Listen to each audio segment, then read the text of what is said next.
flinging us into the nominations. Where did you see that? Was that one of the SWAT tips? And yeah, I mean, Mega Man was in, I think the Power Board, one of the completion.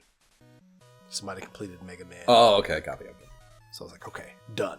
Because I probably would have put that on my fucking list if I had seen it. given this issue's option set. So yes, the issue Power Meter Cume, all that mailbag fueled hyperbole caused a smoking hot 83.5% aggregate rating for the issue, which is pretty fucking high. It's 3.1% above the running average for the mag to date. And it's a three-way tie for the high bar. We got Battletoads, Scat, and PGA Tour Golf all getting basically perfect scores, 96%. And then the lowball title is Akari 3 at 68%. So that's the numbers. You bring us into the nominations, Jay. Well, as I mentioned, I do not have many nominations because I think the fact that we diverge here and I'm having less and less nominations and you're having more just speaks to where we're at in our gaming journeys. Like I was Atari and NES at this point, very much looking forward to the Super Nintendo, and I'm like following along. So like I've played most of the games like I would have wanted to play, unless there's like something waiting for something new to drop. Oh, there's definitely, just generally speaking, like one more peek behind the curtain here. I do these notes that I send over to Jay. One of them is the outline. The doc that we work from is just like a backbone for each episode. I list each game in each magazine in that document, broken up into the three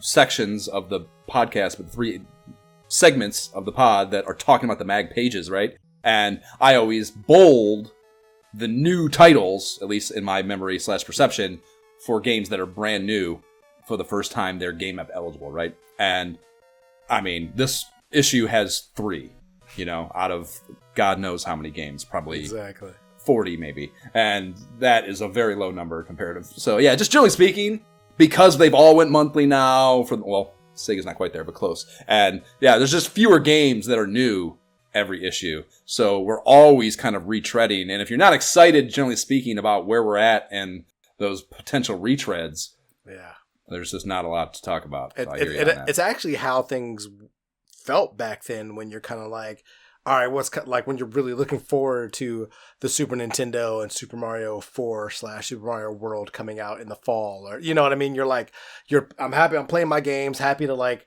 mom to rent me like one of these other random games I haven't played yet, just to play it. But like I very much am like going and looking for the magazine, like, all right, how long do I have to wait? What's coming out? Because here in NES, Nintendo Power, in the back, it would tell you, at least during times, each month when things are coming out. Like, come in July, August, you could see, like, okay, in 3 months from now, they're going to, this Super Mario, even though they're almost 4. Always completely wrong with those quotations. Exactly. But it gave you something to kind of look forward to. So, like, I feel now how I started to feel then. Like, all right, like, this was just a whatever, but 3 months from now, it's going to be fine. Biding my time. Right. Yeah. I'm just biding my time. I hear you. So, with that in mind, I nominate Crackdown because it's something different and crazy and something unique. And then as I'm not going to go over the reasons why I thought that was good. It just a unique perspective, something different, something cool. It visually looks interesting, so why not? And then even though I know I beat it as a kid, like I'm 99.999% certain I beat it as a kid, Power Blade, because it's a fun game.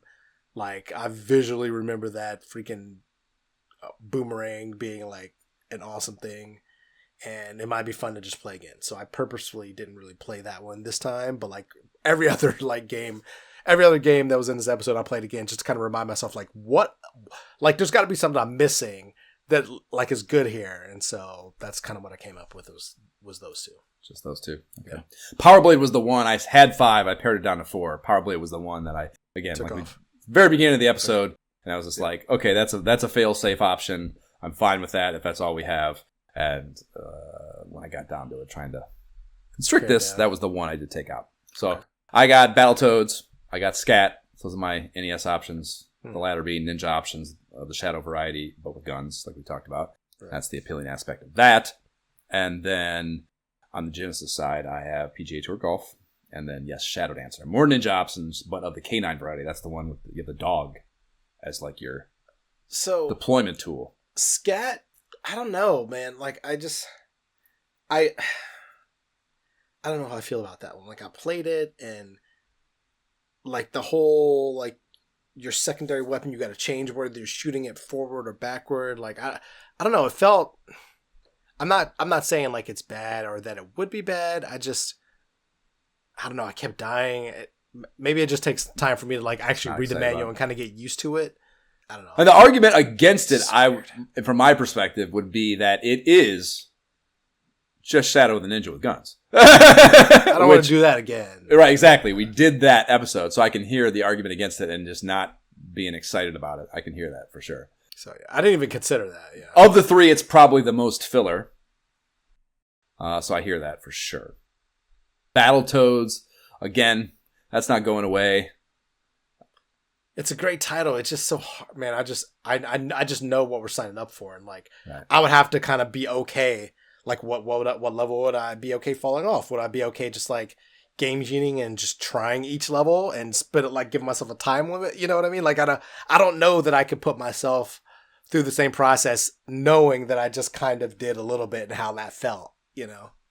Well, it wasn't something that had come to mind beforehand, but as all these dialogues tend to do, they give you a new perspective after 4 hours of having it. The idea of getting away from what has been our game eps of late, like I said, these action-based shooters and side-scrolling deals, the idea of getting into something that feels a little different is particularly appealing to me. Yes. And that would put us at a talk between Crackdown and PGA Tour Golf, I think. Yeah, Crackdown, obviously I nominated that. I think that would be fun. Something different. Also, PGA Tour, again, going against what I said, obviously this is the moment to talk about these things. Golf games are typically okay. Like, it would be a different kind of thing that I could kind of take at my own pace. Definitely something switching it up, like doing golf for a game. Huge departure from, very different than oh my gosh, I got to beat this game. Like, I guess we would do 18 rounds a couple times. Maybe you try different courses or whatever. I don't know how it's laid out. I don't even know. I don't know if there's like a tour that you have to do in the game that requires you like to complete 5 courses. I don't know how that works because I'm not a golfer, but it could be right. Fun. There's like a season in football or something. Right. That first round, I don't know either off the top of my head. The first round of those EA Sports titles, I don't think any of them really leaned into like the franchise type approach. Like there's probably some kind of tournament thing. I don't know how many. I'm guessing there's more than one course, but I'm not sure. There would have to be. It's PGA Tour. Tour is more than one. Right? That's just a name. That's just a name, bro. That's just what they were just using that's what the IP is called. Just like, No, but isn't the PGA Tour I'm pretty sure the PGA Tour is that. Like, it's an actual tour of like multiple. Yeah, it is. But I'm simply saying, that's just what the league's called. It's called the PGA, sure, but there doesn't, I guess all I'm saying is there doesn't have to be a tour in the game for there to be a tour in real life and for them to be using the PGA. In the same way that like, Lakers versus Celtics is just the playoffs, like, yes, it's the NBA, and I mean, they don't call it the fucking NBA season, I guess, but like, you don't get that then. Madden is just exhibition games and then a playoff. Like, it's just kind of the MO, I guess is what I'm saying, of those sports titles at the time, is like a truncated version of more than just one game at a time. We're not at sim level yet. Right, we're going precisely. Full. Precisely. So yeah, there's probably something like that in there, but either way, yeah, I mean, we talk about that too, of course, but yeah, I mean, I think the fun thing is just, the moment to moment action of the game, as much as golf provides us that, but just the moment to moment experience, and then clearly there's a head to head option there that we have to figure out for sports games. We got to figure it out. Doesn't have to be on video, but there's got to be a way to do that for sure that we can get to the bottom of to take a crack at that experience, a head-to-head experience, So yeah, man, like I said, I've pushed it for a couple episodes now. So if I got you there, all right, fine, I'm fine with it. I'm sure. Okay, PGA Tour it is. That's pretty fun. That's a huge switch up. That's fucking massive. I did not expect to get there on that. So I told you, man. That's why I pre-texted you, like, dude, my list right now. It's in shambles. My nomination list is in fucking shambles. Yeah, I hear you. Okay, so we will do that next. PGA Tour on the Sega Genesis.